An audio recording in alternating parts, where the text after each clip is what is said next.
नमस्कार, आदाब, सत श्री अकाल दोस्तों। मैं हूं आपकी दोस्त और होस्ट स्वप्निल और मेरे YouTube चैनल स्वप्निल टॉकीज में आप सभी का बहुत बहुत स्वागत है।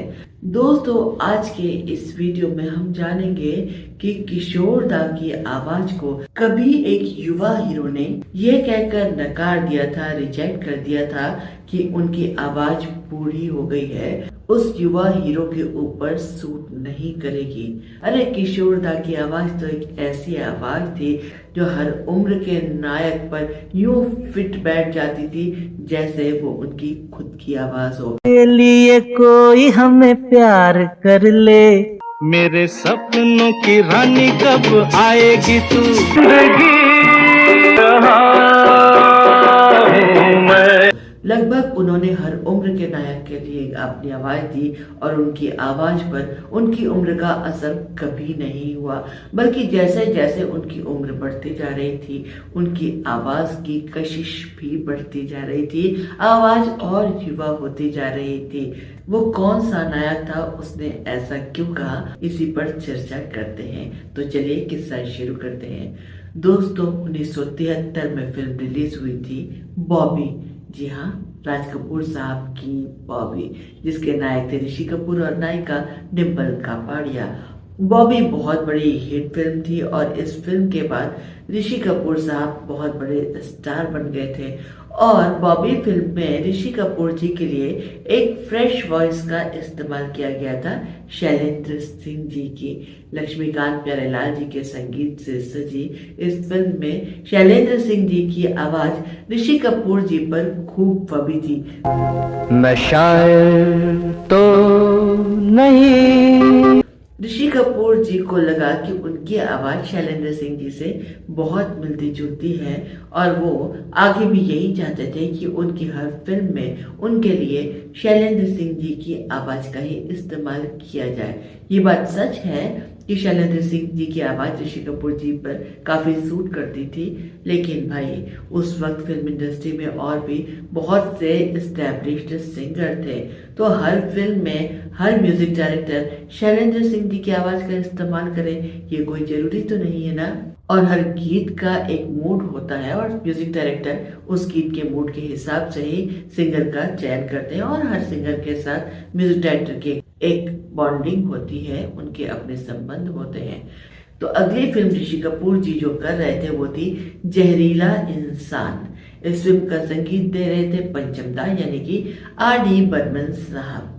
और इस फिल्म के गीतों के लिए R.D. बर्मन साहब अपने सबसे पसंदीदा गायक किशोर कुमार जी की आवाज का ही इस्तेमाल करना चाहते थे, लेकिन ऋषि कपूर साहब ने कहा कि किशोर कुमार जी तो एक बहुत ही सीनियर गायक हैं और वो उनके पिता के उम्र के नायक देवानंद जी के लिए गाते हैं, तो उनकी आवाज भला ऋषि कपूर पर कैसे सूट करेगी। उन्होंने कहा कि नहीं, मेरे लिए किशोर कुमार जी की आवाज का इस्तेमाल मत करिए, मेरे लिए तो शैलेंद्र सिंह जी की ही आवाज का इस्तेमाल करिए। उनके इंसिस्ट करने पर R.D. बर्मन साहब जी ने शैलेंद्र सिंह जी की आवाज का इस्तेमाल किया। आपसे बढ़ के मेरा जहर है, मेरे दिल से ये नैन। लेकिन वो इस आवाज से संतुष्ट नहीं हो पाए। वैसे इस फिल्म का संगीत काफी औसत दर्जे का ही था, सिर्फ एक ही गीत था इस फिल्म का जो यादगार है और उसी गीत की हम आज चर्चा करने जा रहे हैं।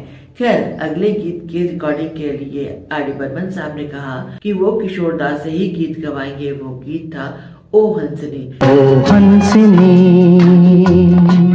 लेकिन ऋषि कपूर जी ने कहा कि ऐसा मत करिए, मेरी आवाज को किशोर दा की आवाज नहीं सूट करेगी, वो तो काफी उम्र दराज हो चुके हैं। लेकिन पंचम दा भी अड़ गए और उन्होंने कहा कि नहीं, गीत तो किशोर कुमार जी ही गाएंगे। और पंचम दा ने ये गीत ओ हंसनी किशोर कुमार जी की आवाज में रिकॉर्ड कराया और ये गीत किशोर कुमार जी के ऑल टाइम बेस्ट गीतों में से एक गीत है। लोग इसे बहुत ही प्यार से सुनते हैं, उनके प्रशंसक इस गीत को गाते हैं, गुनगुनाते हैं। ओ हंसनी, मेरी हंसनी। ऋषि कपूर जी ने जब किशोर कुमार जी की आवाज में ये गीत सुना तो उन्हें अपनी गलती का एहसास हुआ। उन्होंने माफी मांगी और कहा कि मैं नहीं जानता था कि किशोर कुमार जी की आवाज़ में ये गीत इतना खूबसूरत लगेगा। और इसके बाद बहुत सी फिल्मों में किशोर कुमार जी ने उनके लिए प्लेबैक किया। ये फिल्म तो 1974 की है। इस फिल्म के रिलीज होने के लगभग 7 साल बाद फिल्म कर्ज में किशोर कुमार जी की आवाज में ऋषि कपूर जी का वो गीत कौन भूल सकता है, जब वो गाते नजर आए, मेरी उम्र के नौजवानों। मेरी उम्र के नौजवानों। सोचिए, किशोर कुमार जी की उम्र 7 साल और बढ़ चुकी थी और वो गा रहे थे मेरी उम्र के नौजवानों। और इसी फिल्म में उन्होंने एक गीत और गाया था, तू कितने बरस की, मैं 17 बरस का। तो मैं 17 बरस का। 17 बरस के युवा नायक की आवाज भी किशोर कुमार जी ने ही दी थी। ऋषि कपूर जी के लिए किशोर कुमार जी ने बाद में खूब प्लेबैक किया। ऋषि कपूर जी के लिए प्लेबैक किए गए किशोर कुमार जी के गीतों पर जरा एक नजर डालिए। कभी कभी का वो गीत याद है, तेरा फूलों जैसा रंग, तेरा शीशे जैसा अंग। कितना खूबसूरत ये गीत है और कितनी युवा लग रही है ये आवाज। तेरा फूलों जैसा रंग, तेरे शीशे जैसे अंग, पड़ी जैसे ही नजर में। या फिर हम किसी से कम नहीं में ऋषि कपूर जी नृत्य करते नजर आए हैं, गाते नजर आए हैं, बचना ए हसीनो लो में आ गया। बचना ए हसीनो। और ये सारे गीत 74 में रिलीज हुई फिल्म जहरीला इंसान के बाद आए हैं। तो किशोर कुमार जी की उम्र तो और बढ़ गई थी, लेकिन आवाज तो उनकी लगातार जवां होती जा रही थी। खैर, ऋषि कपूर जी ने अपनी गलती को समय रहते सुधार दिया।